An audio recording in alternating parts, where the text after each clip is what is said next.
kita dalam 24 awal dipahamkan dengan konsep dasar, sekarang sudah ada pengembangan-pengembangan yang nanti kita akan jelaskan, yang akan dijelaskan oleh Mas Umam selaku bagian dari tim kaderisasi wilayah. Untuk itu, agar lebih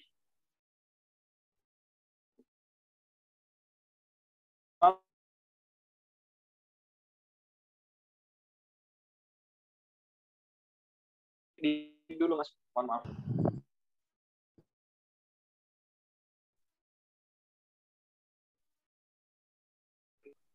Selamat malam Mas Rizal.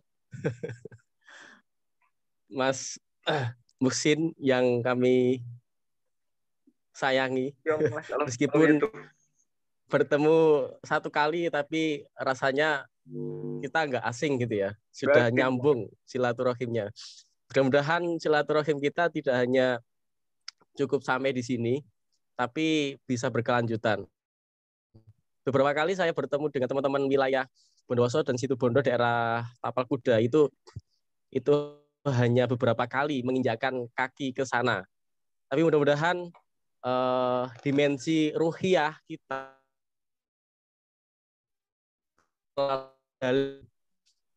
dengan baik.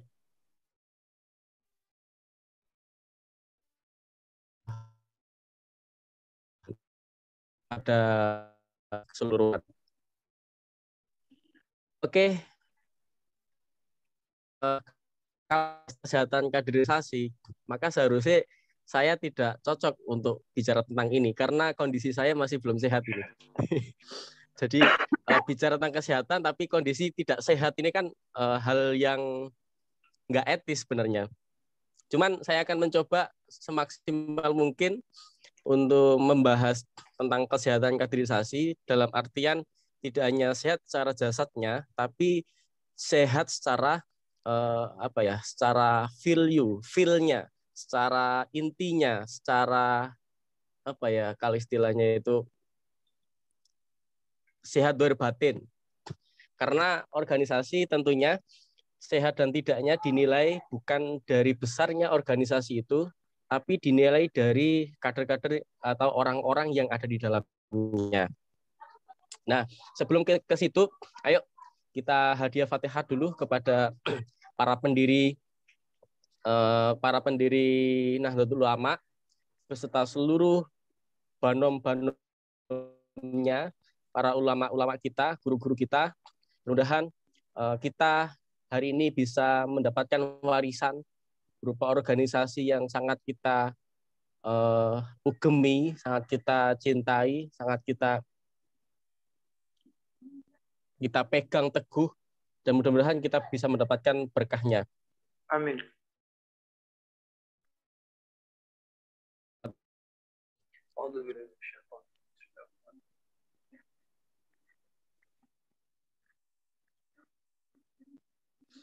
Untuk teman-teman kita yang hari ini sedang kondisi tidak baik-baik saja perasaannya ataupun kesehatannya,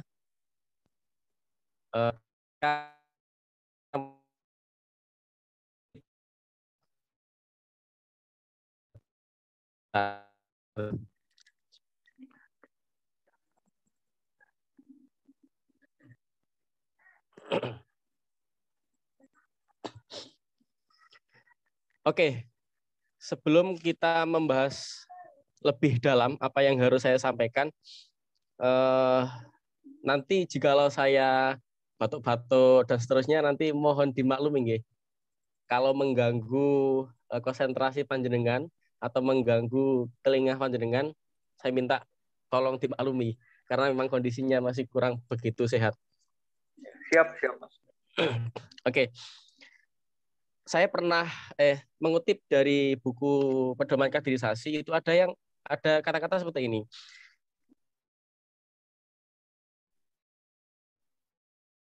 Bukan seberapa tinggi jabatanmu, tapi seberapa besar kontribusimu. Sehingga ini menjadi energi kita sebagai kader dalam melaksanakan sebuah organisasi. Artinya apa? Bukan seberapa besar jabatanmu, tapi bukan seberapa tinggi jabatanmu, tapi seberapa besar kontribusimu di dalam organisasi. Artinya, kata-kata ini menunjukkan bahwa kita di dalam organisasi itu harus mampu mempunyai kontribusi, harus mampu mempunyai sesuatu yang bisa ditasarufkan kepada organisasi. Contoh konkret, kita melihat sejarah. Mbah Hasyim Asy'ari dulu tidak hanya berperan dalam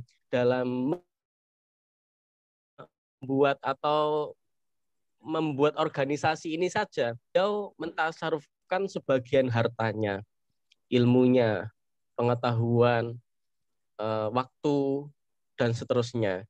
Para pendiri NU seperti itu. Nah, maka energi itu harus kita sebuah organisasi. Dan itu terlaksana jika saya konfirmasi Bali gitu. Enggak jelas, Mas. Halo? Jelas banget ya? Enggak nyendat-nyendat?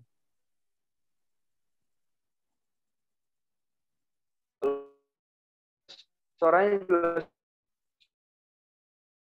Dengan ini dengar enggak begitu jelas. Iya, jelas. Jelas, Mas. Headset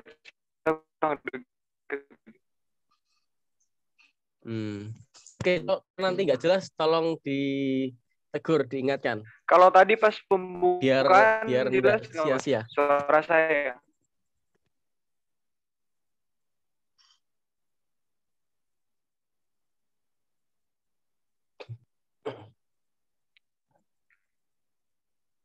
Oke, saya lanjut ya. Energi itu akan bisa kita dapatkan jika kita mampu mempunyai value, mempunyai hal yang harus kita berikan kepada organisasi itu.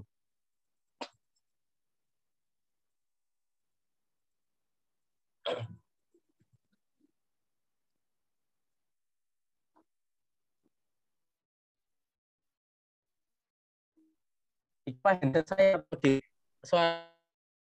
ke sini delay. Kalau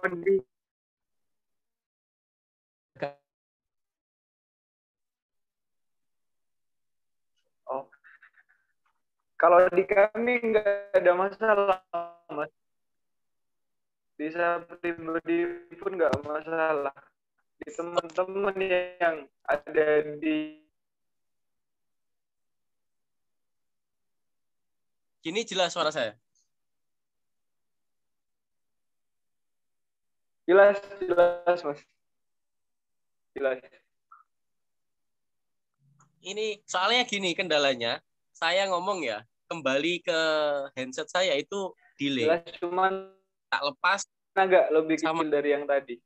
Ini nggak pakai headset ya, Mas? Kelihatan kalau delay, Mas. Soalnya waktu saya ngomong ini masih nunggu beberapa detik buat membalas gitu.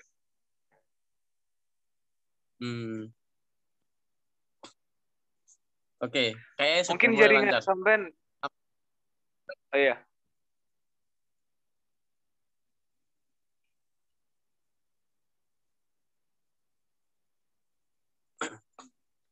Oke. Kayaknya jaringannya kayaknya. Iya. Gak masalah, Mas. Cuman mungkin nanti sampean ketika kami minta untuk memberikan tanggapan agak sedikit delay beberapa detik gitu. Tapi so far nggak masalah sih, Mas. Kita bisa mendengarkan pemaparan dari sampean lebih jelas. Bisa dilanjut. Nggak enak. Saya ngomong, kembali lagi suara saya. Oh, di ini berarti ya, di Jadi,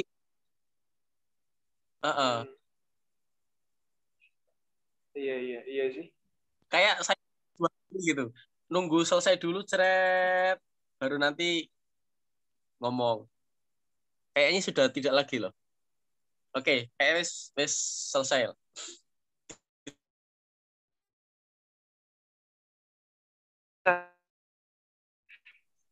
Ketika kita mempunyai energi, ketika kita ingin mendapatkan energi itu, maka kita harus diasal.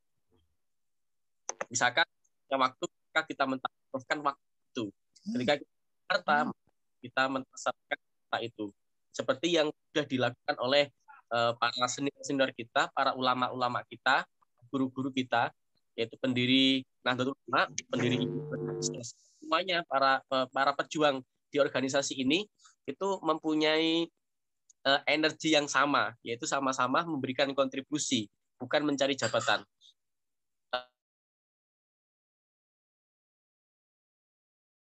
Dalam organisasi itu mencari jabatan, maka dia tidak akan lama. Artinya apa? Ketika niatnya salah, maka orientasi untuk mendapatkan jabatan lebih tinggi itu nanti akan sia-sia. Seperti yang kita alami saat menjadi instruktur. Selama kita menjadi instruktur, banyak sekali fenomena-fenomena yang terjadi. Contohnya ikut lakut. Tujuannya adalah untuk menjadi ketua, entah ketua cabang atau ketua wilayah, dan itu tidak berhasil untuk menjadi ketuanya. Dan ini sudah beberapa kali, tidak hanya di Jatim, pada saat itu juga ada peserta dari Jawa Tengah juga pernah kita instrukturi, dan beberapa daerah yang lainnya, itu ketika dia ingin mencalonkan, karena niatnya ikut lakut adalah orientasinya untuk menjadi ketua, maka gagal menjadi ketua.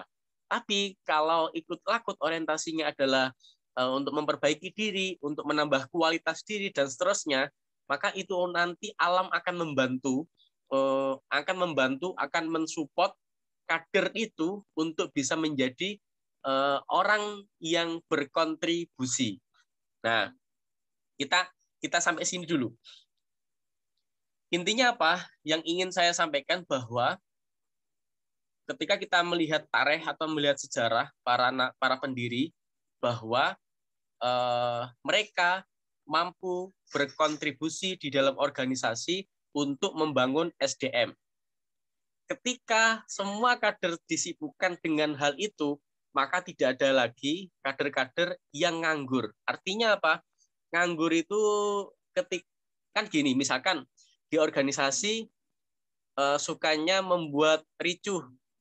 Misalkan membuat acara tidak sepakat atau tidak setuju, lalu dia membuat acara sendiri di PAC-nya. Contoh kegiatan gini, cabang membuat acara harlah, tapi waktu rapat tidak setuju, salah satu pengurus tidak setuju, dan ternyata malah membuat acara tandingan, dan seterusnya.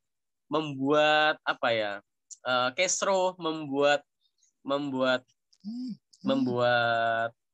kegiatan-kegiatan yang sifatnya perlawanan dan seterusnya, maka ini kan yang dinamakan organisasi tidak sehat. Nah, ketika itu terjadi, bila mana orang-orang yang ada di dalam organisasi itu tidak sehat batinnya, tidak sehat segala hal yang ada di dalam dirinya, tidak sehat. Nah, maka ketika orientasinya nanti sama, energinya nanti sama-sama berkontribusi, juga harus disertai dengan cara yang benar juga. Tidak hanya menyamakan frekuensi atau tidak hanya menyamakan energi untuk bisa berkontribusi, tapi juga kita harus paham bahwa berkontribusi itu ada caranya, ada tekniknya, ada strateginya. Strategi atau cara yang digunakan tentunya juga harus benar, sesuai dengan norma-norma yang ada di organisasi. Oke, poin yang pertama adalah kontribusi. Yang kedua, ketika kita ingin berkontribusi, maka ada hal yang harus kita berikan. Ada hal yang harus kita kontribusikan kepada organisasi. Nah, untuk menjadi orang yang bisa berkontribusi, tidak semua orang, tapi ini hanya orang-orang tertentu. Dia yang mampu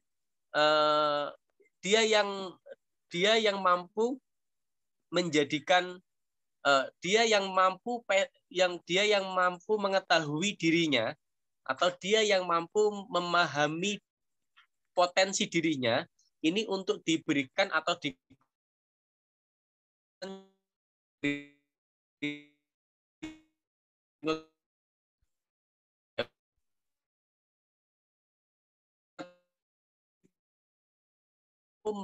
memahami dirinya, dia yang mampu memahami kelebihannya,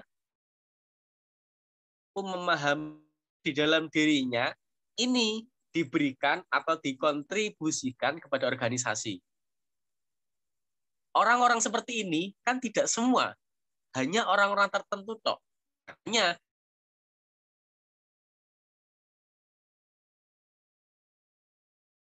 tentang kaderisasi non formal, ada informal juga.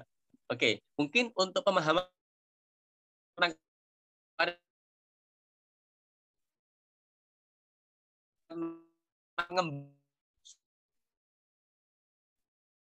bahwa untuk organisasi yang sehat harus ada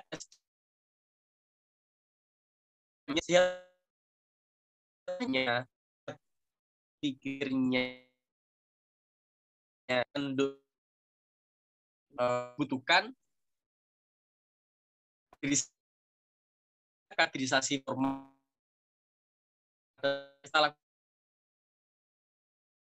untuk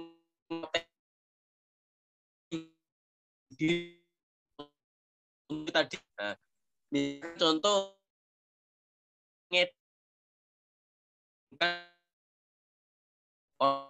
maka editing atau membuat konten kreator dan seterusnya. Terus ada pelatihan kewirausahaan yang mempunyai bidang itu speaking atau apa ya, menjadi public figure atau menjadi artis dan seterusnya yang suaranya enak dikumpulkan jadi satu, dibuatkan grup dan seterusnya. Itu yang namanya juga kaderisasi. Nah, sehingga bisa ditarik kesimpulan bahwa untuk bisa menjadi kader yang berkualitas, maka mereka atau dia harus mampu memahami tentang dirinya. Oke ya, mereka harus mampu memahami tentang dirinya. Di saat mereka mampu memahami tentang dirinya, maka dia akan meletakkan diri ini itu bisa dengan enak.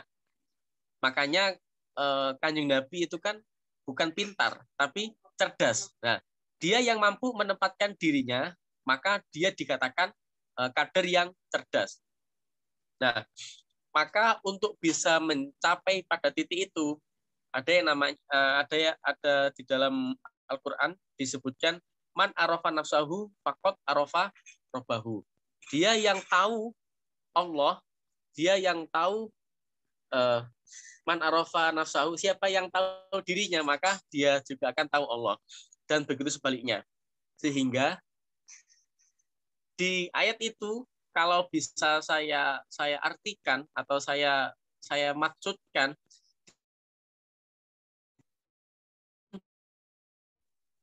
ketika dia tahu Allah atau tahu dirinya, maka apa yang ingin diberikan, ya, apa yang ingin diberikan di dalam dirinya itu tahu. Contoh saja, passion saya di bidang public speaking, maka otomatis saya harus bisa berkontribusi di dalam organisasi berupa apa. Semakin saya memperjelas, dulunya saya masih nggak jelas, masa saya passion saya di bidang public speaking sih? Oh, saya dulu juga suka berwirausaha misalkan. Saya dulu juga suka olahraga. Saya dulu juga pengen ngebet banget jadi ketua. Namanya manusia kan, gitu. Pengen ngebet banget.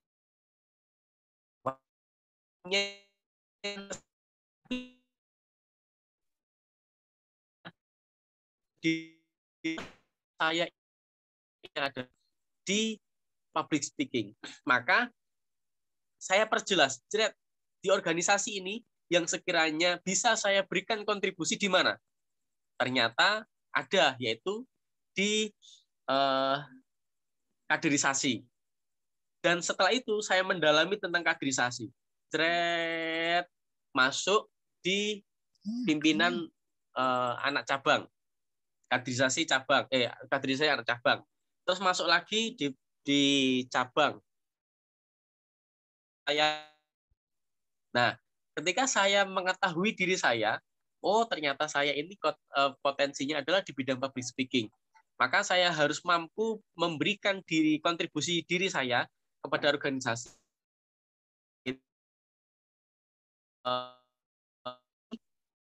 Menurut saya paling cocok dan paling pas untuk menjadi seorang Muhammad Khotibul Umam yang berkontribusi adalah masuk di bidang kaderisasi.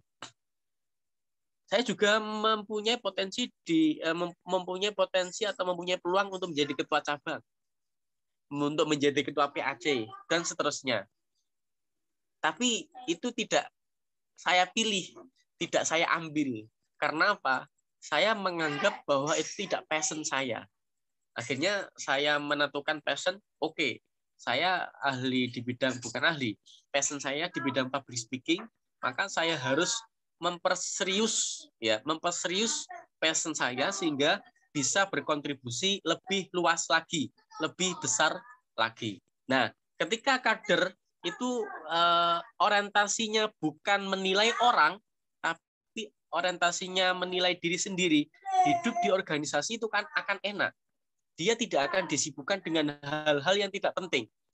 Dia akan disibukkan dengan lagi-lagi bagaimana caranya saya bisa berkembang, bagaimana saya bisa berkontribusi, bagaimana saya bisa menjadi kader yang solutif, kader yang mampu menolong, kader yang mampu memberikan, kader yang mampu mengkader, misalkan gitu.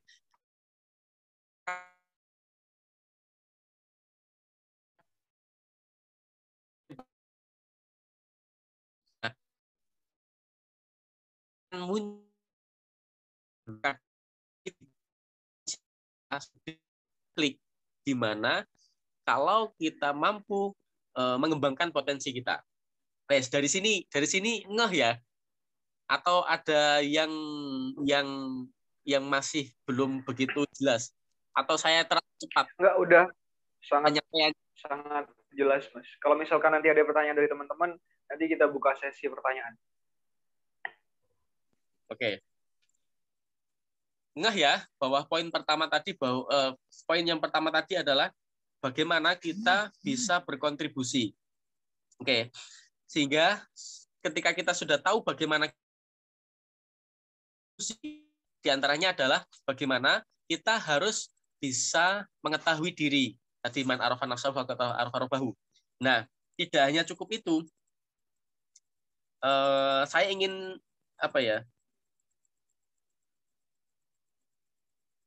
saya ingin sharing sebuah konsep.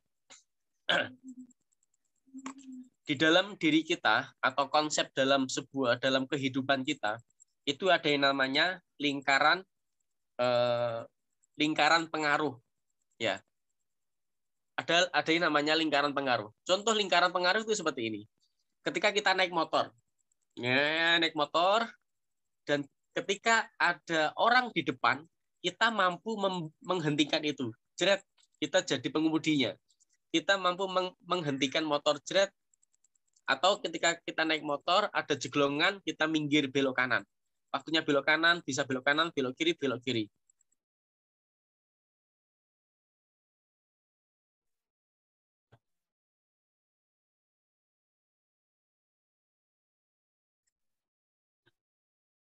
Itu kita naik ada supir, kita hanya mampu memberikan kepedulian kepada supir bahwa awas ada jeglongan, awas belok kanan.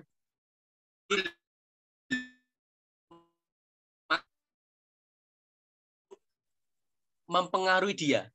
Kita hanya bisa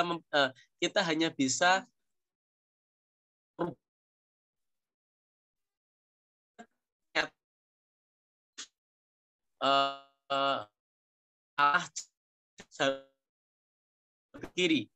Kita hanya bisa pasrah bagaimana kondisi, bagaimana kita itu bisa memberikan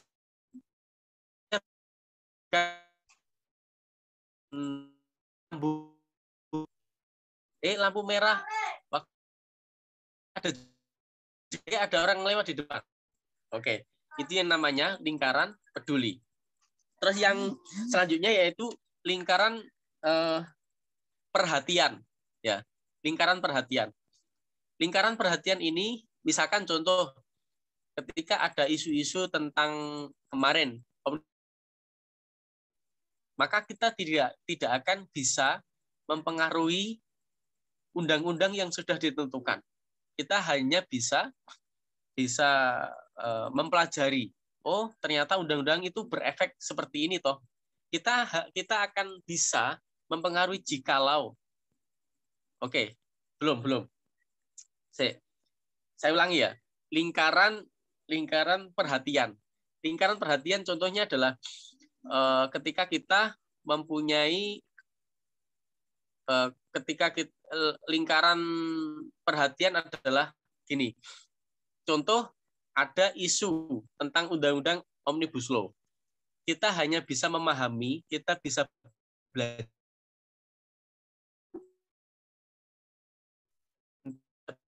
mengintervensi.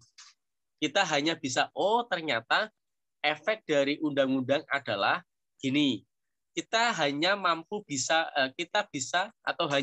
belajar bagaimana efek dari undang-undang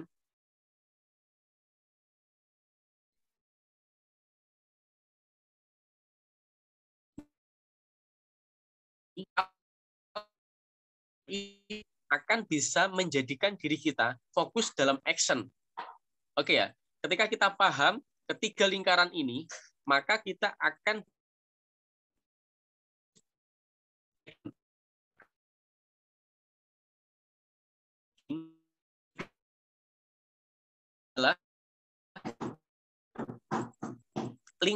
lingkar pengaruh dari ranting dengan lingkar pengaruh PAC kan berbeda kan ya.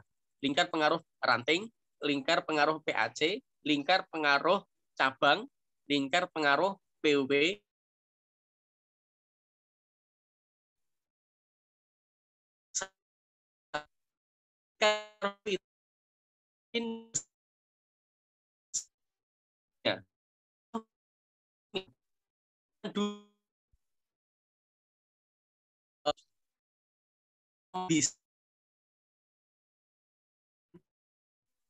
negara.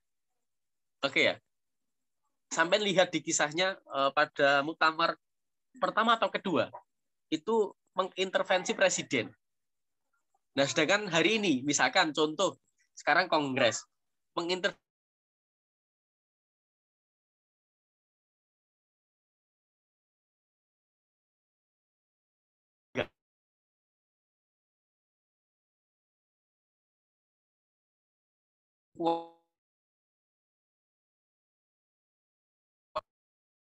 contoh lingkar pengaruh ranting, misalkan membuat kebijakan tentang kaderisasi, IPNU, IPPNU harus disamakan. Jika kekuatan kita hanya berada di lingkar pengaruh ranting, maka tidak akan bisa menyuarakan ini. Tapi kalau lingkar pengaruh kita itu bisa berada di tingkat wilayah, kita bisa menyuarakan ini di tingkat pusat. Paham ya sampai di sini? Intinya apa? Ketiga konsep ini menjadi pengetahuan kita untuk menganalisis kira-kira apa yang saya kerjakan ini efeknya besar atau tidak, penting atau tidak. Oke ya. Jikalau penting, misalkan contoh, ketika saya berada di PAC dulu, mengalami kegelisahan, kenapa sih materi Makesta, materi Lakmut, antara IPNU dan PPNU kok berbeda?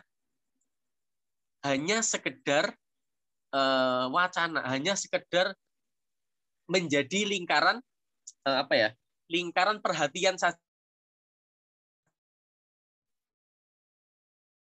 menjadi cara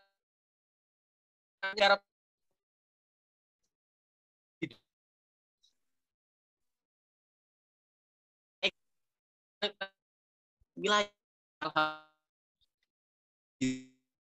teman masuk dalam bus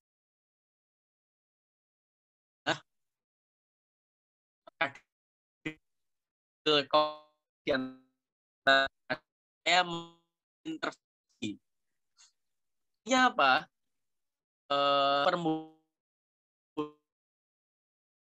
Dan memilih mana kegiatan atau mana action yang harus kita lakukan, yang penting kita lakukan, yang tidak penting kita lakukan, yang jika kita lakukan sia-sia, yang jika kita lakukan nanti akan berefek A, B, C, D, E. Nah, sehingga lingkaran-lingkaran ini akan menjadi salah satu media analisis panjenengan. Kan sesuai dengan tema ya, organisasi yang sehat. Gimana kemarin? Secangkir kopi itu akan dinikmati jika sehatnya organisasi adalah saat kadernya berkualitas. Nah, berarti kan untuk menjadi kader berkualitas, untuk menjadi kader yang sehat, maka dibutuhkan juga ini cara pandang, cara berpikir agar kita nanti mampu untuk melangkah dengan tepat. Kadang kan gini, kita menjadi kader itu melangkah angger melangkah wae. Angger jalan tidak berdasarkan analisis. Contoh misalkan saya bengok-bengok demo di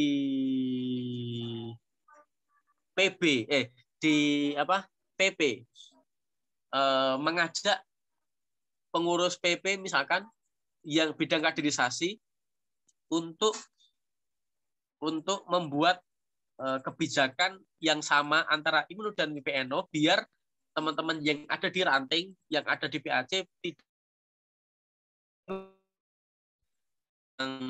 tentang materi-materi misalkan. Maka ini kan tingkah yang salah.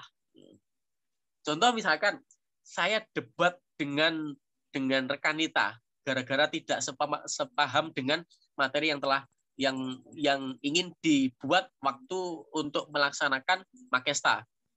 Ini juga kan hal yang salah begitu. Maka apa solusinya? Maka apa yang harus kita lakukan agar bisa berefek atau berpengaruh?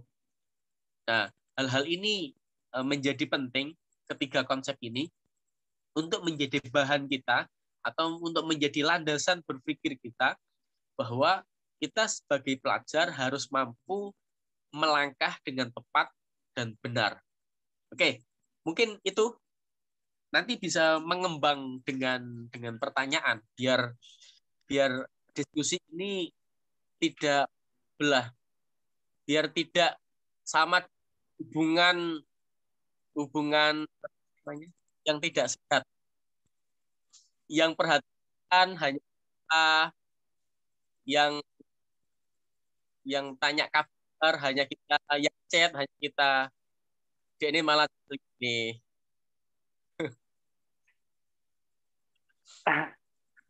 Maka siap. apa ya, saling tukar pikiran, tukar pendapat dan lain sebagainya. Monggo Mas Sin.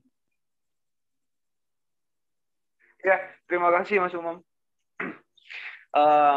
Setelah ini kita akan buka sesi pertanyaan teman-teman. Tadi saya mendengar tentang ini Mas, tentang harus masing-masing potensi dari kita harus dimaksimalkan, kemudian yang punya bakat public speaking harus mengasah itu kemudian agar bisa menjadikan bakat atau potensi tersebut sebagai salah satu amunisi terbaik yang ada di pengurusannya segala macam. Saya ketika mendengar itu, saya langsung membayangkan ada sebuah ladang, lagi-lagi kembali ke ladang basah.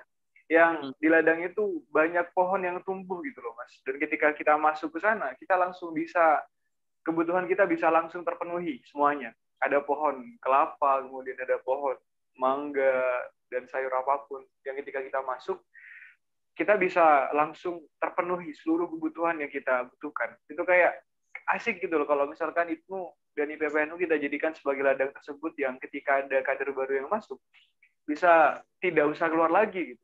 Cukup di dalam kita bisa dapat banyak hal. Saya kira menarik untuk diwujudkan gitu loh. Kemudian tentang lingkaran pengaruh, peduli, dan perhatian ini benar-benar teori baru yang saya dapatkan, Mas. Jadi memang memang sangat bermanfaat sekali gitu loh. Kita ngopi malam ini sekalipun kesannya ya, tapi sekalipun ngopi bukan dalam arti sebenarnya gitu, Mas. Ngopi dalam artian secara filosofis gitu. Artinya kita bisa bincang santai seputar apapun, bisa yang semuanya bisa ada manfaat antar satu sama lain. Kemudian itu saya langsung buka sesi pertanyaan kepada teman-teman. Silakan yang ingin bertanya langsung kirim format pertanyaan sesuai dengan yang admin tadi tulis di chat partisipan. Untuk pertama, saya ingin langsung Ketua Cabang IPNU Bondowoso yang bertanya. Dan kalau memang tidak ada pertanyaan harus ada gitu. Karena masa ukuran Ketua Cabang itu tidak punya pertanyaan gitu loh. Saya kira akan ada banyak pertanyaan yang menarik untuk kita bahas bersama. Ini mumpung ada Ketua Cabang dan orang wilayah gitu. Saya kira akan ada dimensi yang menarik, pembahasan yang menarik. Silakan untuk operator, untuk yang bagian Ketua Cabang Bondowoso, siapa namanya tadi? Saya nggak kenal sama Ketua Cabang Bondowoso.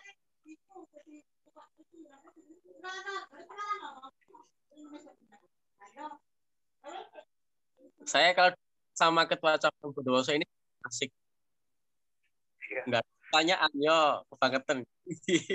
Ya itu, Mas. Kayak mending mundur aja gitu loh jadi Ketua Cabang kalau nggak bisa nanya. Belum dilantik ya? Iya, belum dilantik. Tak ganti lah. Iya, ganti aja, Mas. Untuk rekan Rizal, silakan di-unmute dulu mic-nya. Jangan langsung ngomong, biar keluar suaranya.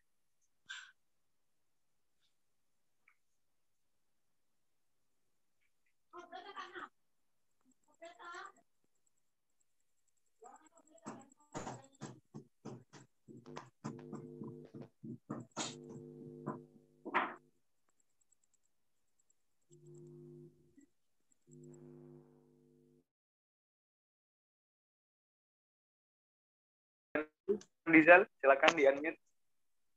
Kemudian bertanya.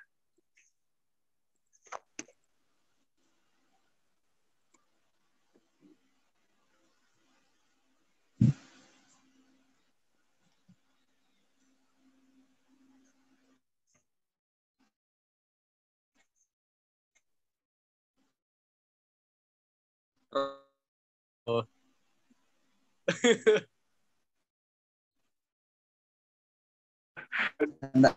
Dulu.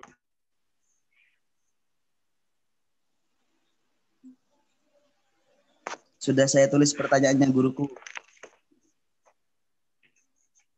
Disampaikan aja. Ya Allah. Disampaikan. Ketua cabang tidak boleh ngalem.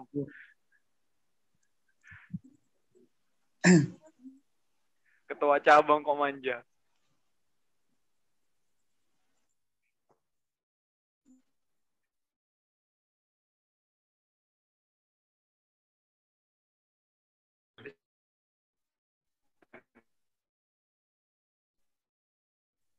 Wes.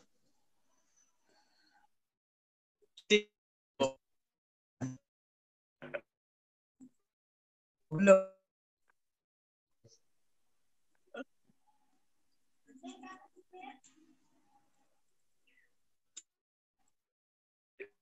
Bakar rokok lagi dia, Mas. Memang ngerjain nih. Ditunggu. Iya. Bikin pengurus wilayah nunggu. Kurang ajar. Bawa rokokan dulu biar nggak pusing.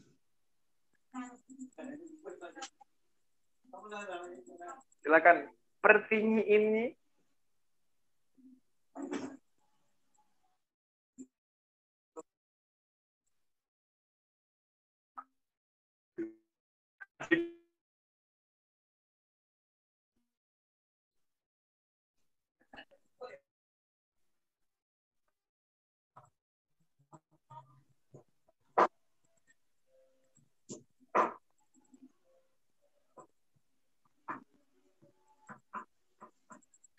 Ini masih belum jelas ya. Kenapa, Masih Mas? belum paham Rizali. Enggak, dia diketik Opo tadi, sih? Mas. Kok nggak nyampaikan?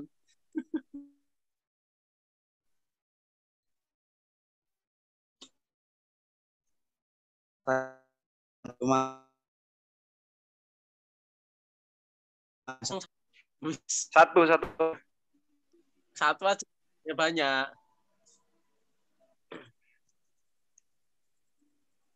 gimana? Satu saja. Iya, satu Mas Iya, Umam. Kalau disuruh separuh ya saya nanya separuh. iya nanti sampaikan. Ayo kepada rekan Rizal, silakan bertanya karena masih ada banyak partisipan yang ingin bertanya.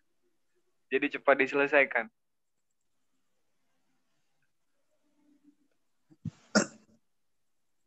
Atau saya bacakan yang tadi.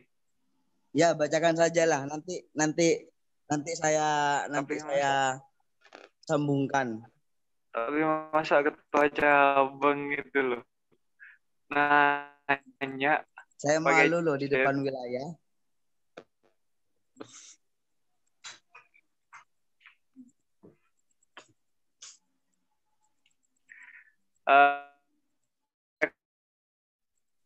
Ini saya agak miringin HP dulu ya, Mas ya. Oke.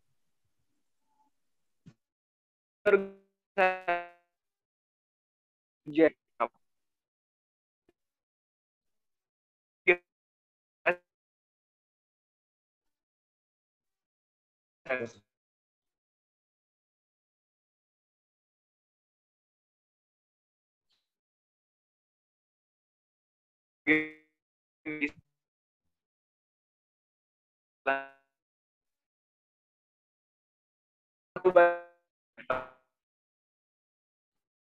Ya.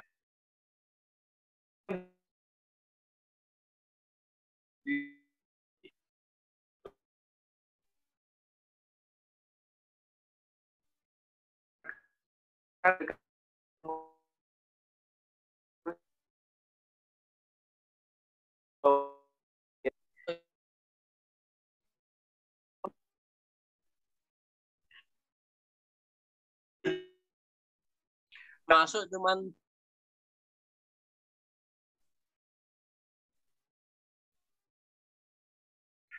ya.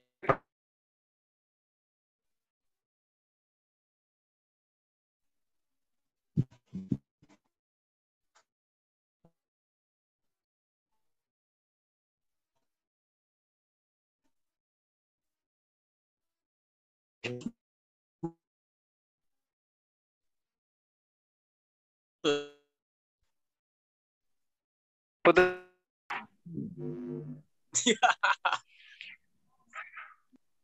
Kalau di Ketua sini cabang. hujan, jadi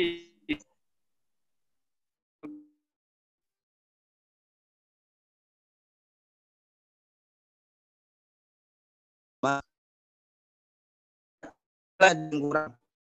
ya.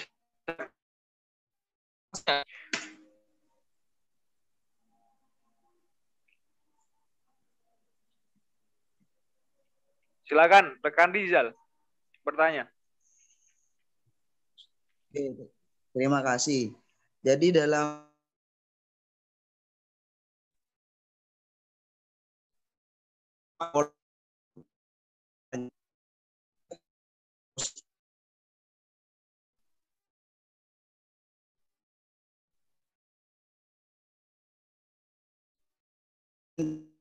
dari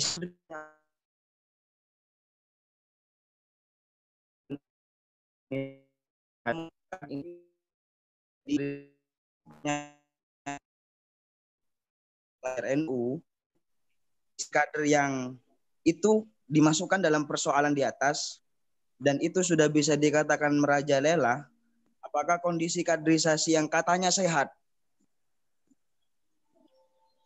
itu bisa kembali kepada pedoman kaderisasi yang bisa dikatakan ideal atau tidak?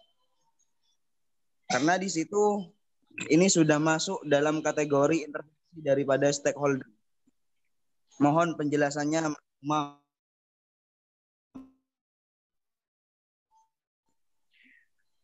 Iya, terima kasih untuk rekan Rizal. Untuk Mas Umam, saya kira biar asik kita langsung satu pertanyaan kemudian dijawab gitu loh, Mas. Oke, saya baliknya ke Rizal dulu. Stakeholder yang dimaksud ini pengurus IPNU-nya atau pemerintah. Gimana? Stakeholder yang panjenengan maksud itu pengurus IPNU atau entah Senior alumni, senior.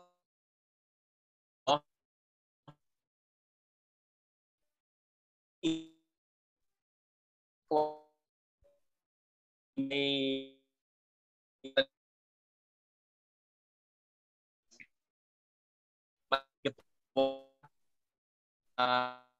tentunya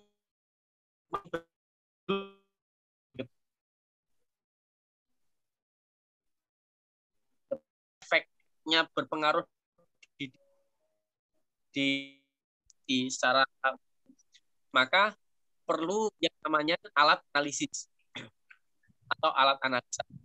Tidak semua intervensi itu kita dengarkan, tidak semua intervensi itu kita pakai, tidak semua pendapat itu kita pakai, tidak semua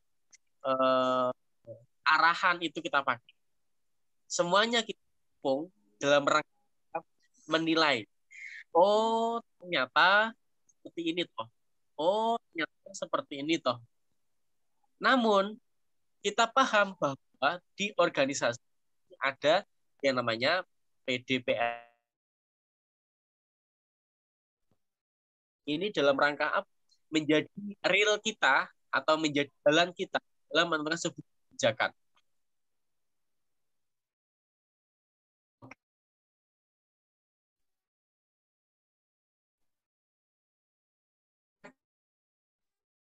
Baik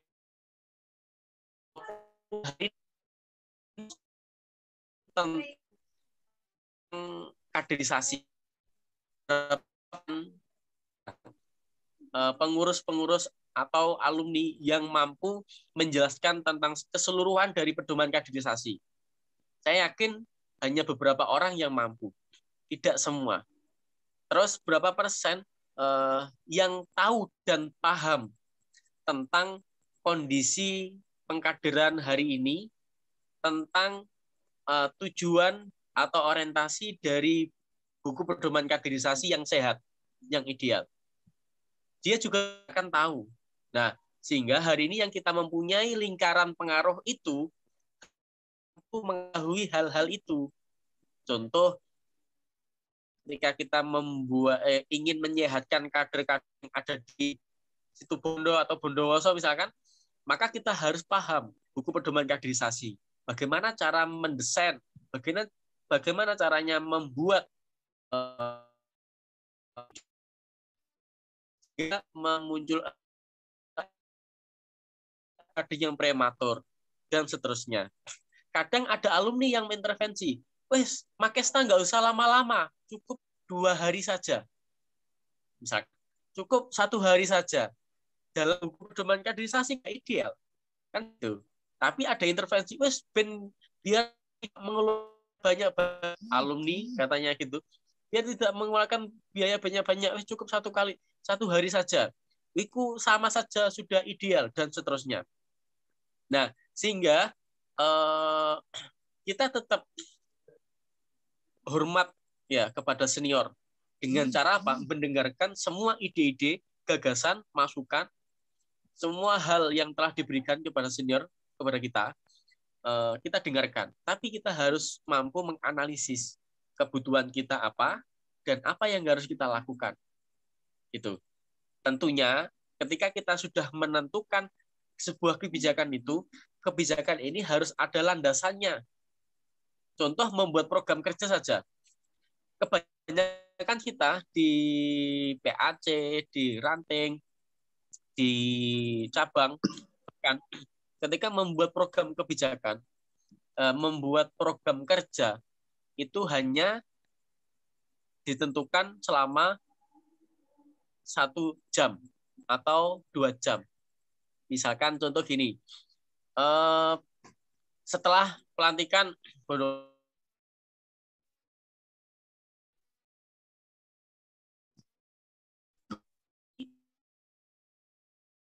semester kawan-kawan ini ditentukan dalam jangka waktu 1 jam. Nah, hal ini juga kan sebenarnya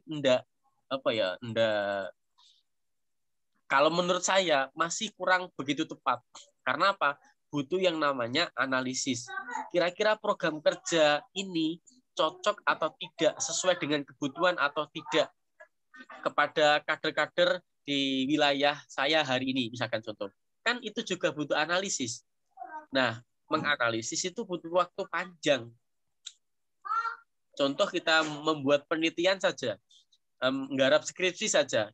Padahal satu sekolah, misalkan pengaruh apa saja terhadap studi kasus di MI Miftahul Huda misalkan, di FI atau di SMP atau di lembaga pendidikan yang jumlahnya hanya beberapa siswa, itu aja butuh waktu lama untuk meneliti, apalagi membuat program yang efeknya nanti kepada seluruh kabupaten. Maka ini juga membuat dalam rangka yang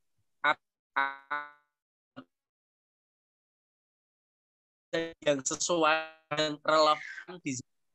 Nah, tentunya gitu.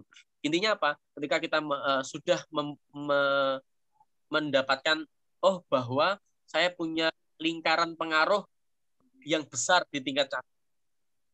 Ketika ada ya, maka kita harus mampu memfilter mana yang tepat, yang tidak.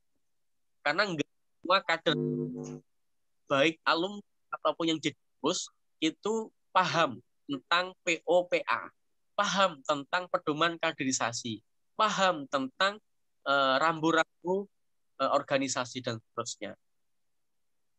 Maka sampean yang mempunyai kebijakan itu harus mampu memahami itu. Noten Mas Rizal. Ya, terima kasih Mas Umum.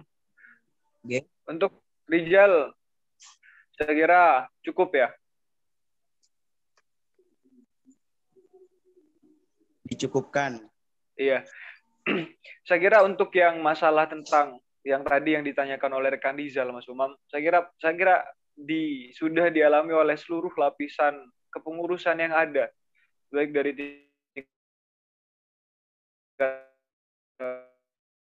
saya kira saya kurang tahu kalau wilayah gitu loh Mas, tapi selama saya jadi kader IPNU dari di anak cabang dan juga cabang, saya kira itu adalah hal yang memang sangat sangat wajib untuk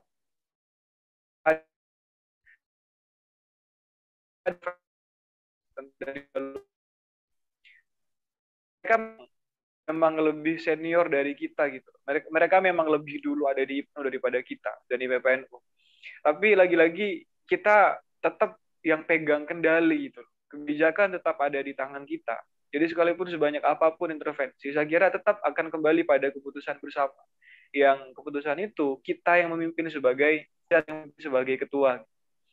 Tetap ada di pengurus aktif untuk memutuskan apakah itu dilaksanakan atau tidak. Tapi memang sangat lumayan menghantui sekali gitu loh. Karena memang kebanyakan kader yang jadi pengurus aktif itu adalah kader dari alumni yang sudah dimisioner. Jadi mereka kayak punya hutang budi untuk berbaik-baik hati kepada mereka dan lagi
Kois ya?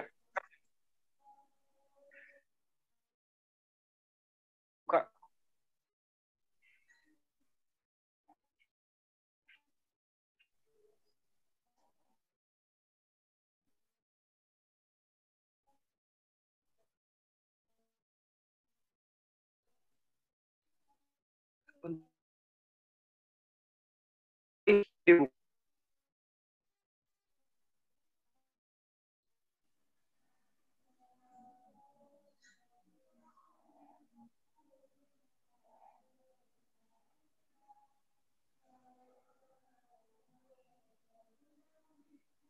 Oh, belum bisa open mic katanya. Operator. Si.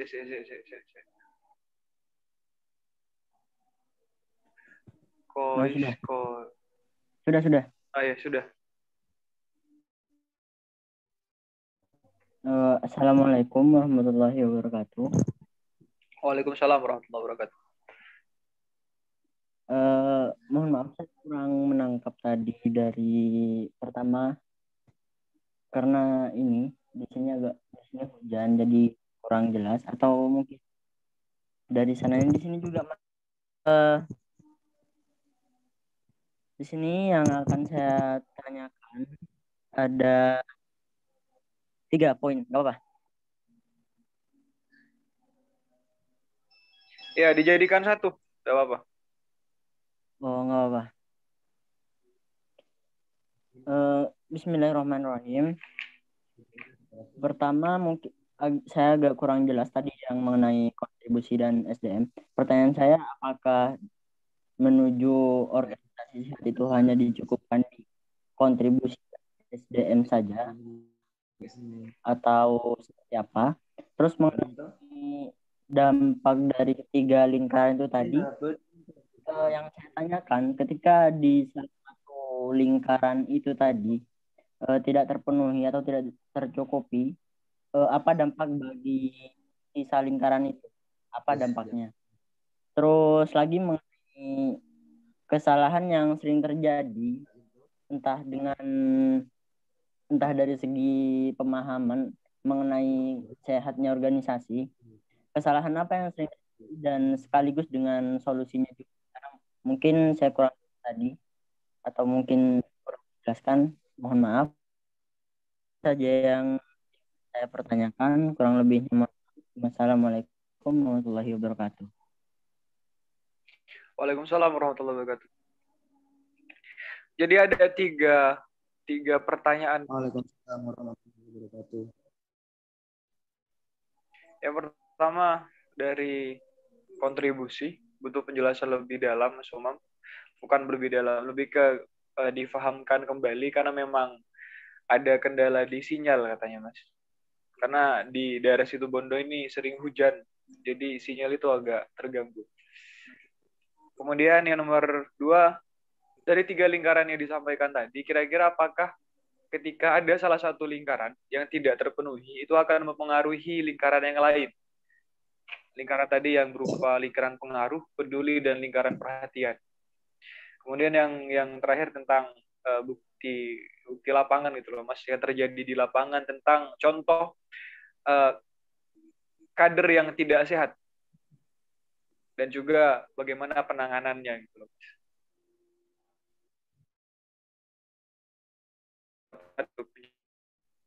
Oke. Mas Kois. Pertanyaan ini sama halnya mulai dari awal. Iya. Karena ini semua ditanyakan. Intinya bahwa SDM itu menjadi hal yang terpenting dalam melihat kondisi organisasi. Contoh misalkan, jika SDM Situbondo atau Bondowoso yang buat acara ini ya? Bondowoso Mas ya? Bondowoso persiapan pelantikan, Mas. Bondowoso persiapan pelantikan. Yang membuat. Akan contoh, kita lihat SDM Situbondo dengan Bondowoso itu lebih sehatan Situbondo misalkan. Maka ini bisa disimpulkan bahwa organisasi yang ada di Situbondo sehat. Nah, Ini kan bisa dari SDM. Artinya apa? Jika kadernya terampil, misalkan, jika kadernya ini nanti, misalkan contoh, ada bupati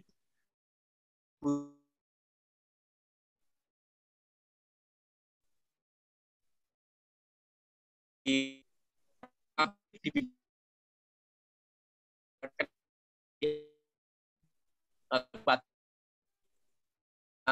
kan yang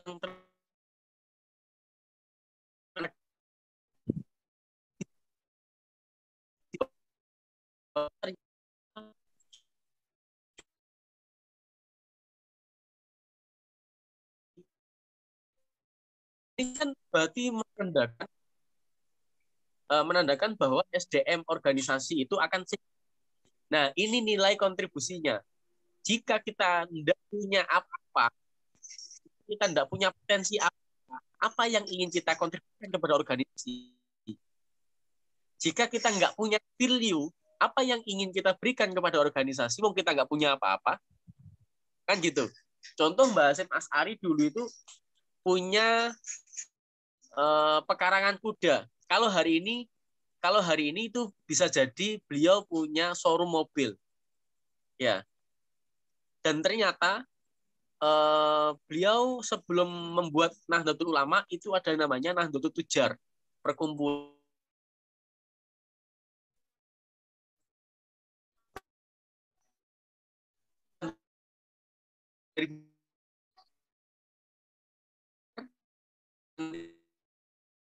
setelah kita yang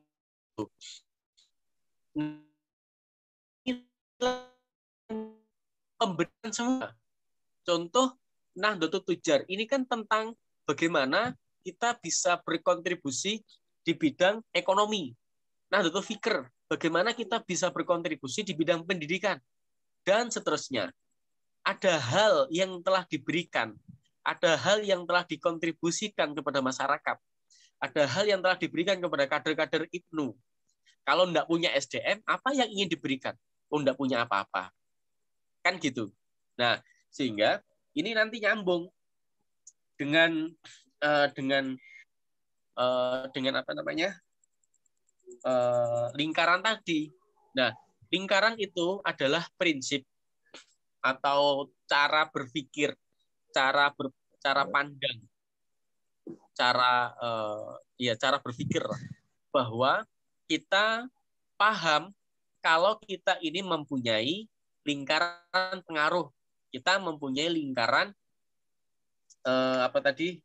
lingkaran peduli, terus kita mempunyai lingkaran perhatian.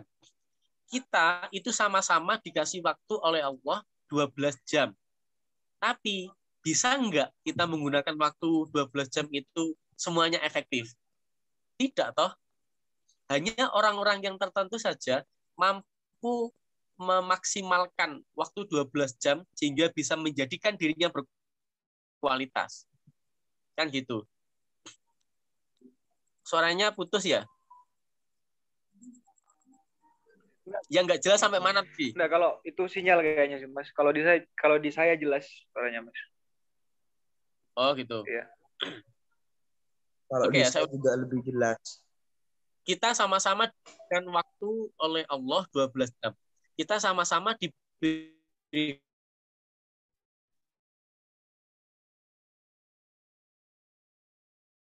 orang yang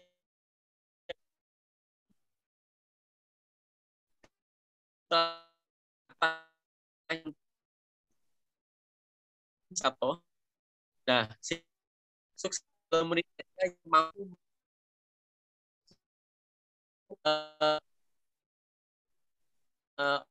optimalkan apa yang diberikan Tuhan, gitu ya. Sehingga lingkaran ini tadi efeknya adalah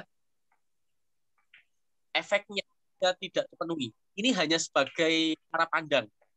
Oh,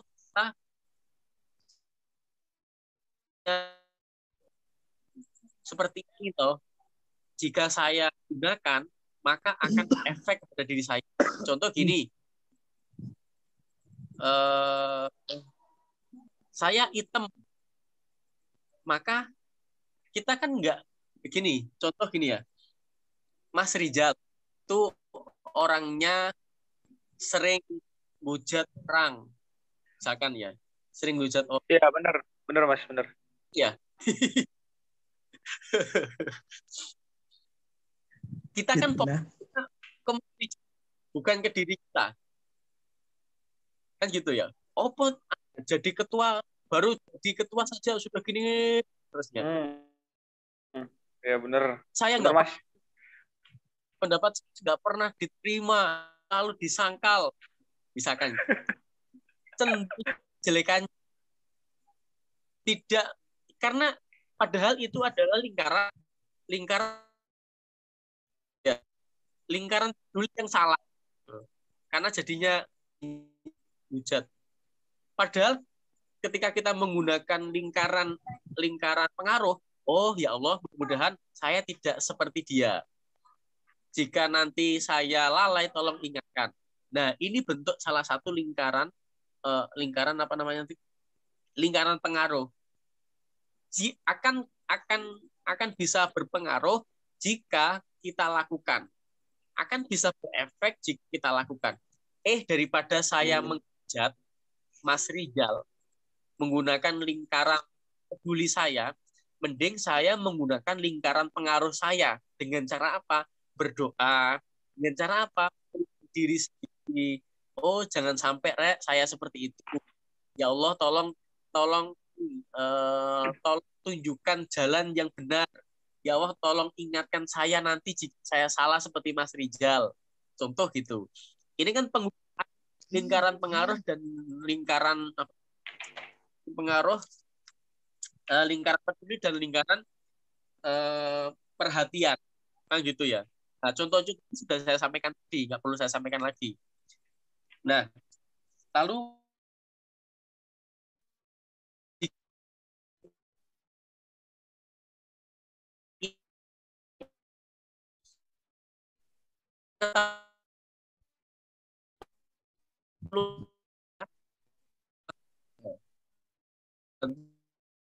kita dibantu dengan cara pikir kita, oh seperti ini toh, kita maksimal kegiatan-kegiatan yang efeknya mengembangkan SDM kita, sehingga kita nanti bisa memfilter mana kegiatan yang harus kita lakukan dan kegiatan yang tidak kita lakukan, mana kegiatan yang harus kita lakukan hari ini juga, dan mana yang kegiatan yang harus kita lakukan nanti, dan seterusnya. Lingkaran pengaruh itu efeknya di situ, mengetahui kegiatan kita biar maksimal dan tidak, biar efektif dan tidak.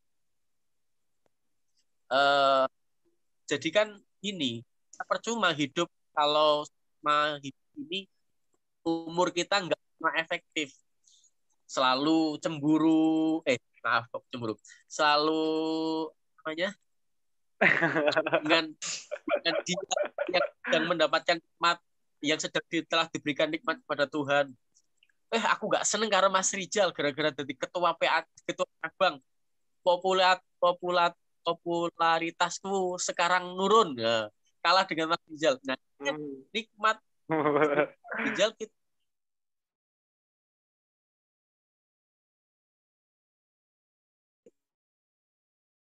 termasuk jadinya dosa dan seterusnya.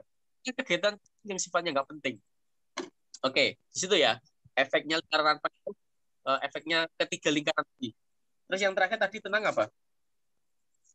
Tentang ini, Mas, kayak hal yang terjadi di lapangan, bukti gitu, Mas. Contoh di lapangan tentang yang tidak sehat itu. Hal yang di lapangan tentang kader yang tidak sehat.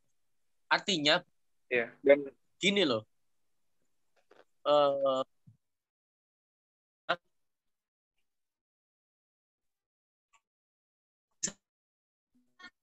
Dan nggak tanpa kita.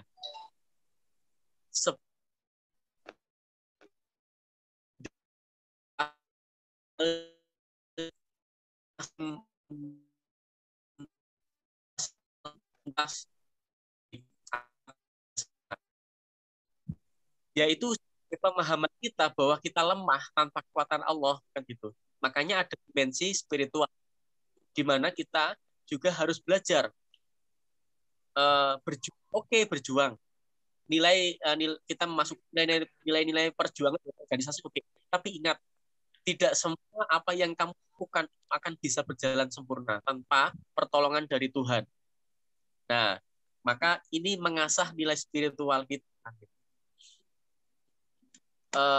Cara adalah yang penting kita sudah berusaha untuk berusaha semaksimal mungkin menolong mereka, mengajak mereka.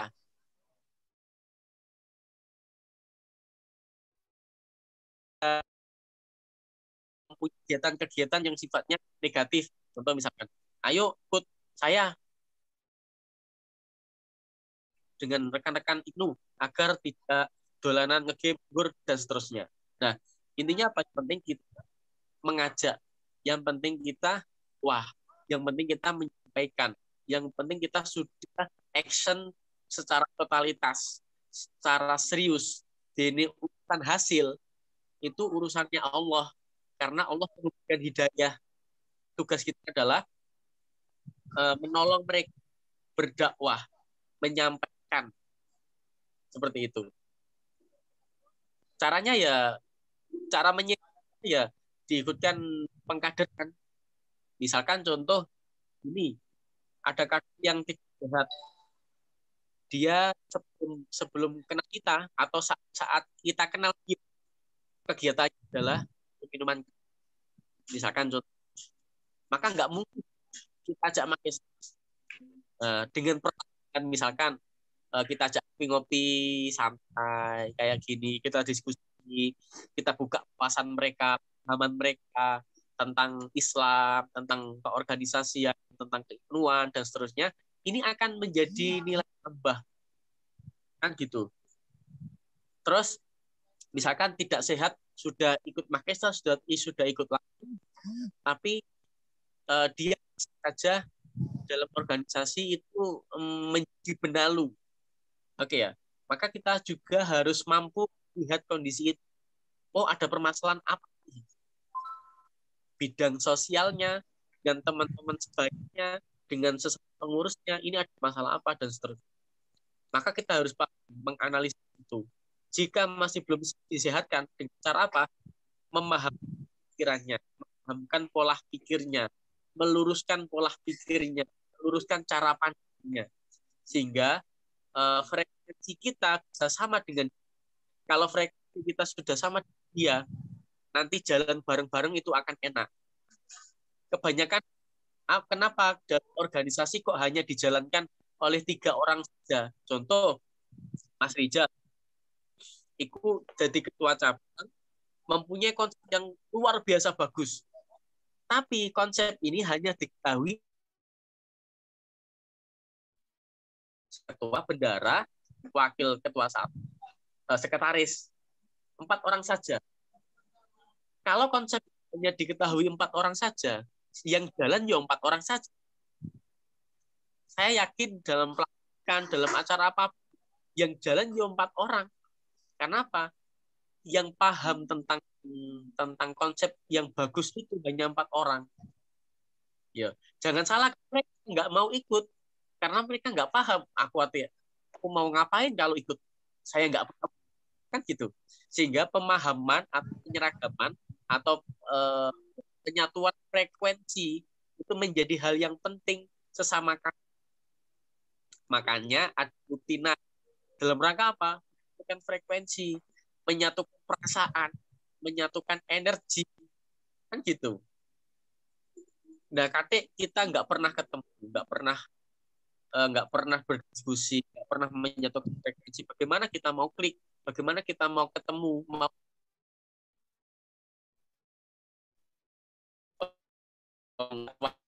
Nggak klik. Intinya apa? Dipahamkan, disihatkan dengan apa? Pemahaman. Semua berawal dari pemahaman. Ya, pemahamannya sudah bagus, maka akan bagus pula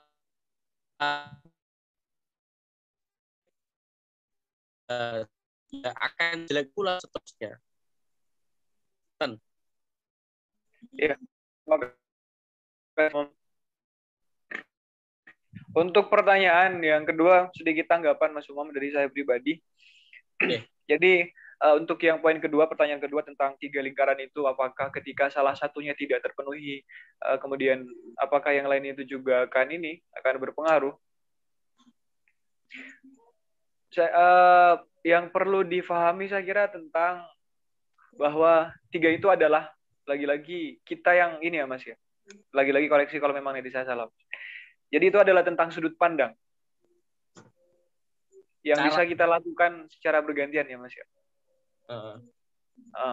Jadi bukan syarat dan ketentuan yang harus kita penuhi satu-satu, baru kemudian akan menjadi salah satu ibadah gitu. Kalau tidak ditekan salah satu gugur, kalau sudah salah satunya gugur kewajiban, tidak seperti itu. Iya. Tapi ini sebagai template cara pikir kita. Berarti memang itu ya Mas ya. Jadi bukan syarat dan ketentuan yang membuat sah suatu ibadah. Betul. Kemudian yang tentang memberikan pemahaman, saya kira itu memang sangat harus dilakukan untuk lagi-lagi agar ada satu frekuensi antara kader dan kader lain, antar kader gitu. Sekarang kan kita disibukkan dengan kesalahpahaman. Yang kesalahpahaman itu berakhir dengan konflik gitu. Jadi kadang konflik terjadi itu bukan karena memang kita beradu progres, tapi karena memang ada kesalahpahaman antar kader yang kemudian itu menjadi konflik. Dan di konflik itu kemudian menjadi kayak ada beberapa kebijakan yang dikeluarkan bukan berdasarkan objektivitas, tapi subjektivitas. Karena saya tidak suka, jadi kemudian karena saya sakit hati, kemudian saya membuat kebijakan yang ini itu segala macam yang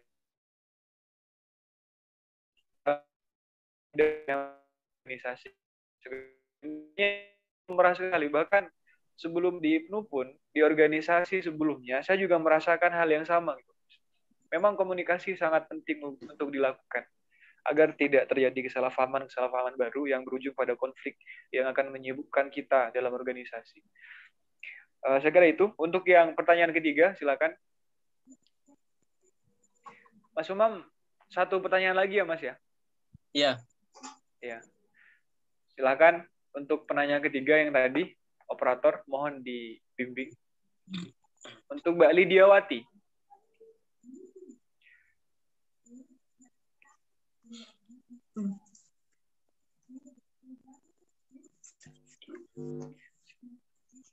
Oh ya.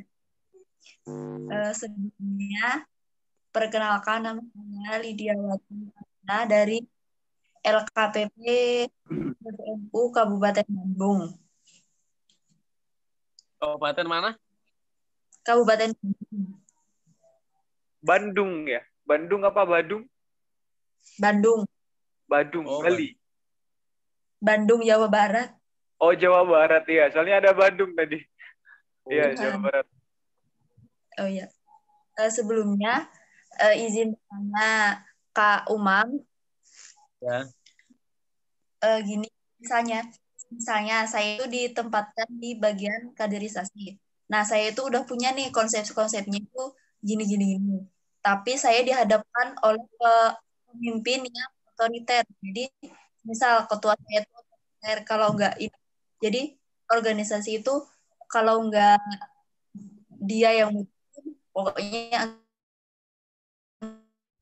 kalau sama pemimpin tuh cuman itu aja. Jadi kan saya tuh rasanya buat apa tuh gini. Itu gimana cara mengantisipasi itu semua gitu. Ya, silakan Mas Umam. Untuk Mbak Lydia, mic-nya bisa dimatikan. Oke, Mbak Lydia. Itu juga pernah saya lakukan oleh kakak saya, dan di kasus ketua itu mengintervensi kaderisasi di bidang kaderisasi, membuat rakor misalkan nggak dibolehin karena ADE, membuat hal hal yang sifatnya sangat urgent dan penting untuk dilakukan di tim kaderisasi larang. Maka tak bilang gini, wes, sekarang coba sampai adu-adu. Apa alasan melarang? Eh, Apa alasan mereka melarang? Ya, apa alasan melarang? Ketika ini ditabrakkan dengan buku pedoman kaderisasi, dengan kondisi kader hari ini, maka ini harus dilakukan, ya, sehingga lama kelamaan tuanya tuluh dan mau mengiyakan. Oke, silakan gunakan. Yang ingin saya sampaikan ini adalah pemahaman-pemahaman keilmuan ini nanti akan menjadi tolak ukur kesehatan kader dalam berpikir. Contoh misalkan, ketika sekarang panjenengan di masa ini menjadi kaderisasi, menjadi tim kaderisasi atau pakar kaderisasi, membuat konsep, membuat desain, dan lain sebagainya. Ketika ini sudah sesuai dengan buku pedoman kaderisasi, pertama, terus sesuai dengan kebutuhan kader, maka lanjutkan dengan dimensi keilmuan, dengan cara apa? Diskusi. Mbak, Mas, Kang, gini loh, kenapa saya membuat desain ini? Ini loh, Dret.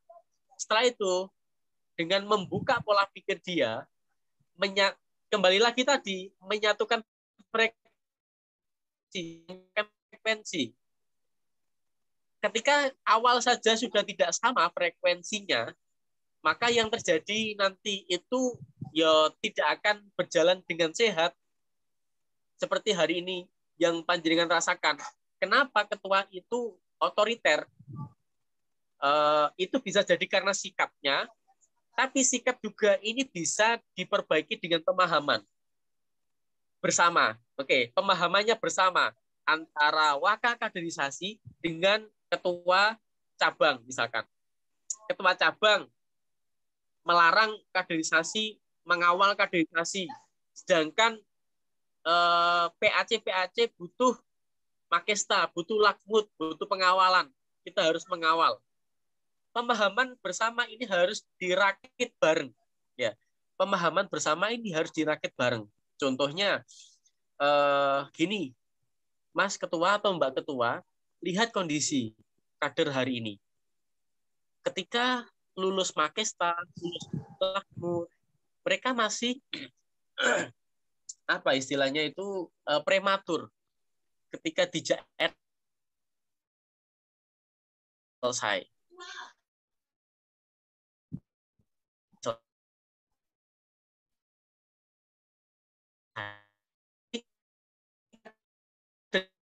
Lihatnya alur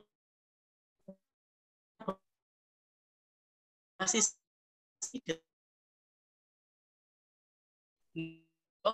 masih bisa mengalami konflik dan seterusnya. Maka ini butuh pengkaderan yang butuh pengkaderan yang ideal. Nah, ini saya menawarkan pengkaderan yang ideal. Nah, dengan pemahaman-pemahaman seperti itu, dengan dimensi-dimensi keilmuan, dengan dimensi diskusi, pemahaman pemikiran, itu nanti akan mempermudah keluluhan sikap atau sifat dari ketua yang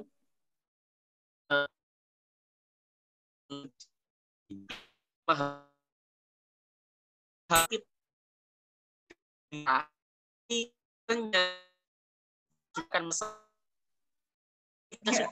klik, jangan salahkan, Nek, Nek tidak percaya, Nek tidak apa jenenge, tidak percaya dengan sesama ketika mengusulkan ini. Oh, kamu nggak akan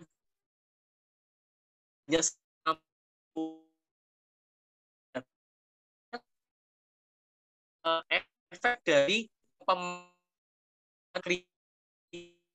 tidak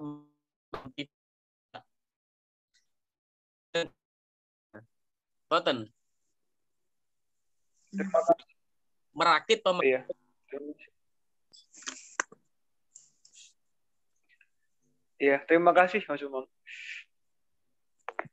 Tambahan untuk yang itu tadi, pertanyaan yang tadi, saya kira karena ini adalah masalah yang sangat umum sekali gitu loh Mas, terjadi di seluruh cabang bahkan saya kira di cabang, anak Iya. cabang, saya kira dimanapun pasti terjadi.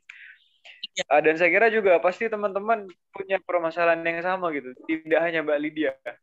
Bahkan saya pribadi pun juga punya masalah yang sama, bisa sharing seputar pengalaman gitu loh. Memang di IPNU dan IPPNU kadang senioritas itu mengalahkan kualitas. Kemudian ada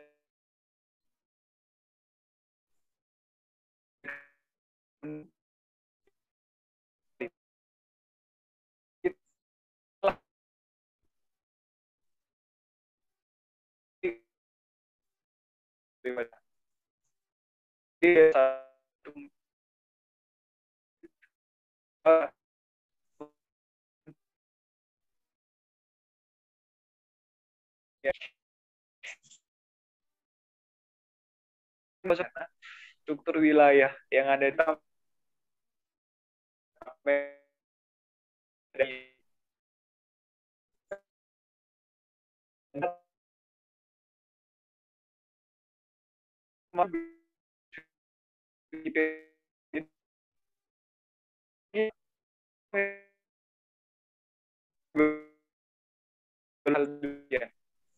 sudah jadi penghambat keluarga itu sangat enak dan iya itu. Solusi yang dari Mas Iqbal katakan itu adalah ketika atasan kalian itu sudah tidak bisa diajak bicara baik-baik, maka silahkan gerak bulan yang isinya adalah barisan patah hati, orang-orang yang memang juga tidak dihargai oleh ketua gitu.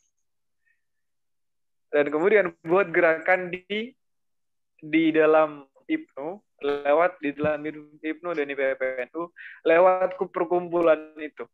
Jadi kita buat pergerakan akar rumput yang memang ranahnya akar bawah, yang tidak butuh persetujuan apapun dari ketua. Tujuannya, mereka punya mindset dan sudut pandang yang salah. Jadi sudah tidak berada di tatanan beradu argumen lagi, tapi sudah beradu kualitas dan progres. Dan itu tidak bisa diwujudkan dalam tim perorangan. Harus tim yang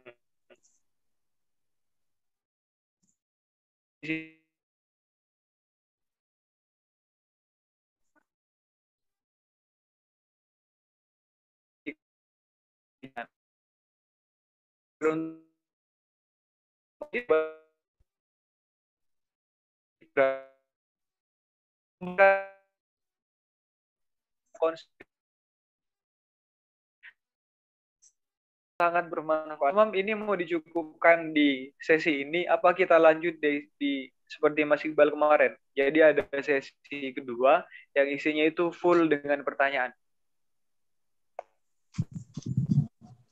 Kini saya ikut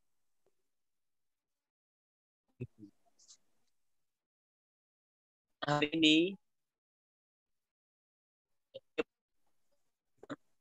mulai membahas lebih lagi, misalkan tentang menciptakan SD berkualitas, Ya, terus benar Mas. Nanti kita tambah, tapi ini memang dirasa cukup, ya monggo. Saya kira kalau kita samakan dengan Mas Iqbal kemarin ya Mas ya. Jadi sesi pertama itu pemaparan dan beberapa pertanyaan. Jadikan itu benar-benar ngopi gitu loh. Kita full pertanyaan, kemudian dijawab satu sama lain. Memang benar-benar diskusi di paduannya kemarin. Gimana Mas Umam? Tidak keberatan? Oh iya, masuk ini.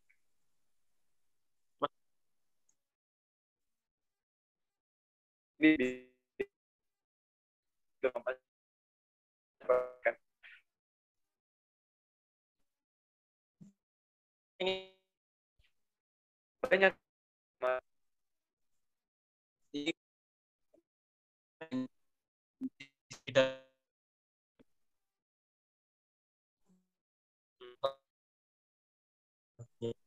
karena saya harus kan, makanya saya juga kepikiran. Nah, nanti akan bersama. saya oke dan ikut jeneng menurut nanti konsep apa dan bagaimana kita komunikasi lagi. Siap Mas. Iya, itu saya kira untuk konsep yang part 2 yang versi Mas Umam itu saya kira nanti akan hampir mirip-mirip dengan yang Mas Iqbal kemarin. Kita akan bahas satu-satu di pertemuan selanjutnya. Untuk hal yang lain saya kira bisa kita komunikasikan nanti lewat WA, Mas.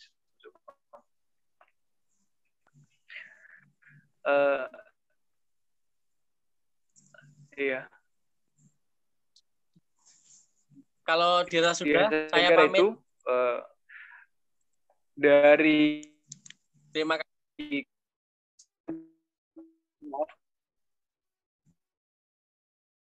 Screenshot. Ya.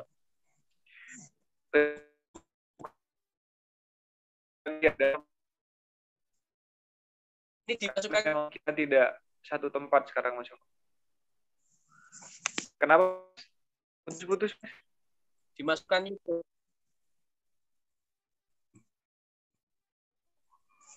Ya, nanti ya. Kalau YouTube kita masih persilakan buka suara untuk memberikan aba-aba kepada teman-teman.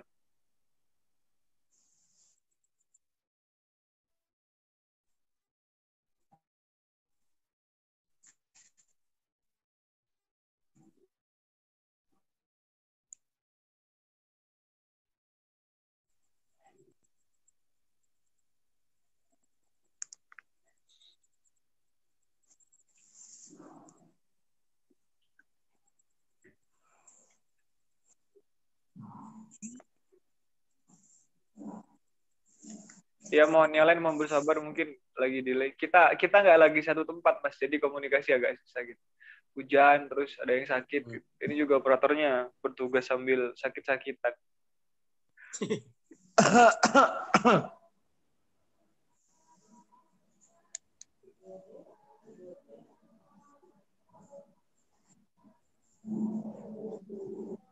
Nanti kalau situ Bondo ngadakan latih, sampean usahakan ngawal ya, Mas. Saya sudah kontrak forum dengan Mas Iqbal. Jadi kalau bisa sampean juga datang gitu untuk ngawal langsung. Kalau Mas Iqbal bersedia dan sudah tidak sabar.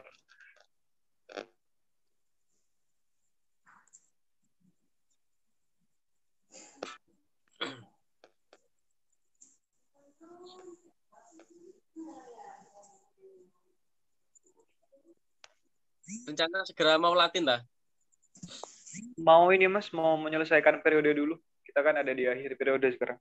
Oh iya. Jadi biar fokusnya nggak pecah gitu loh, Mas. Betul. Iya. Siap, Ketua. Untuk Lana silakan. Silakan ini, Lan. Ya. Screenshot. Saya screenshot ya. Iya. Silakan aba-aba iya. dari Lana. Oke, saya hitung. 1, 2, 3. Belum ada aknya. Belum siap. Lagi ulang ya. 1, 2, 3.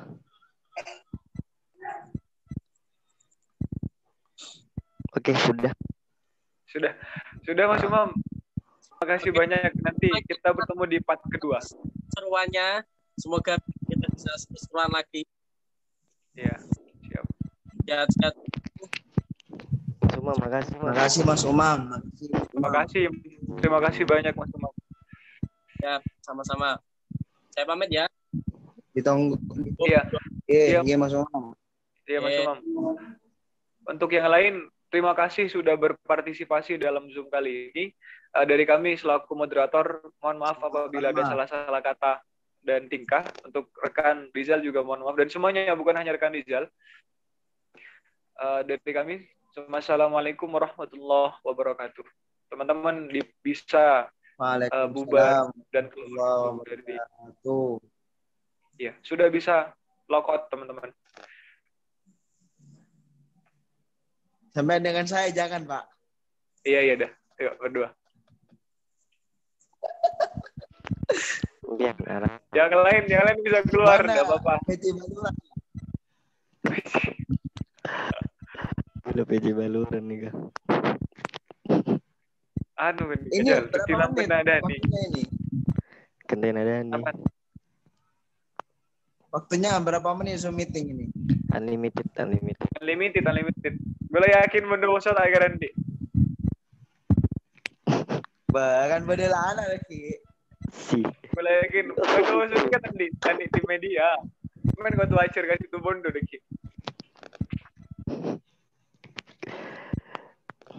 Champion bentuk tim media, Kak. Karya berempat ya. Kenapa, Jal? Karya berempat orang ya. Oh, nih, nah. Gue lo berharap 2, 4, 5. Ayo kita lanjut di sini. Iya. Untuk yang lain kalau memang masih stay, silakan kita diskusi apapun di sini karena ini sudah forum bebas. Tinggal buka baik itu tentang persoalan peraturan. Iya ya Lan, enak gini loh Lan. Jadi setelah Zoom kita buka Zoom bebas kayak gini loh buat ngopi virtual bareng yang lain. Iya kalau gak ngumpul. Kalau ngumpul. Iya kalau gak ngumpul. Iya benar. Iya. Insya Allah nanti Bondowoso akan buat aplikasi untuk para remaja konseling. Iya. Tanda pas. Iya, aplikasi nah. Langsung muncul ya aplikasi nah. Beneran aplikasi itu nanti mewadahi bagian-bagian teman-teman pelajar NU yang mengalami kepatahan sindroman. Yang itu patahnya bukan kayu. Ada yang patah tapi bukan kayu. Nah, diri. Ada yang tegak tapi bukan tiang. Ada yang berdiri, ada yang tegak tapi bukan keadilan. Ini saya Silvia P. Ajong Sorjo. Undayani Savitri ini siapa? Ketua Ranting. Besuki itu. Undayani. Bukan Ketua Ranting. Besuki. Ranting mana? Besuki itu. Besuki. Bukan. Oh. Bukannya ininya Kois. Oh, iya Pak ya. Coba tanyain. Salam kenal Mbak Sheila, Silvia, P. Ajong Sorjo, sama Ilmi, Anjastiar, Ibu Kabupaten Pasuruan.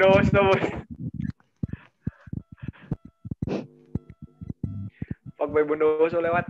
Salam kenal dari Bondowoso. Untuk teman-teman yang lain, saya tidak merekomendasikan kenalan dengan Diesel. Yang lain bisa keluar. Jangan dan yang lain juga bisa keluar kalau memang ini ada kesibukan lain. Di dalam kan nih gue lebih dari Roma nih Gajal. Gue lebih bungkus aja. Jadi kayak kasar gue kayak kasar Jal. Oh. Gue lebih alek nih Kak.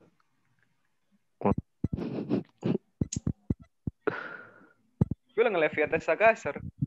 Pelan ocen kan toh pas Islam kan yang sakit. Bisa mau mati. Mau mati. Bola buru balik mana Bang Pak?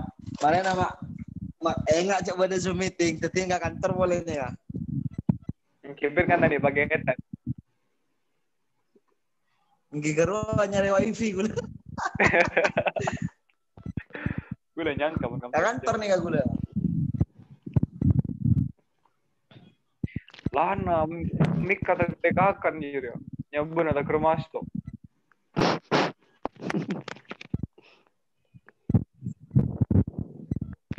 Gimana? Buka saja unmute-nya itu yang lain yang tidak ikut berbicara. Oh iya ya, ntar. Mas Kon Hilmi. Iya ya bener. Sama Mbak Saya Dila. lupa tau. Mohon maaf, Yelen, mohon maaf.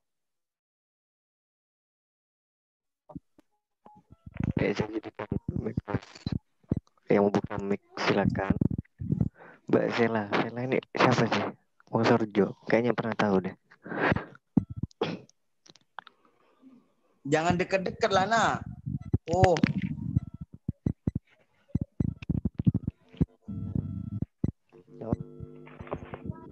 Mana wajahnya Muhsin itu ya?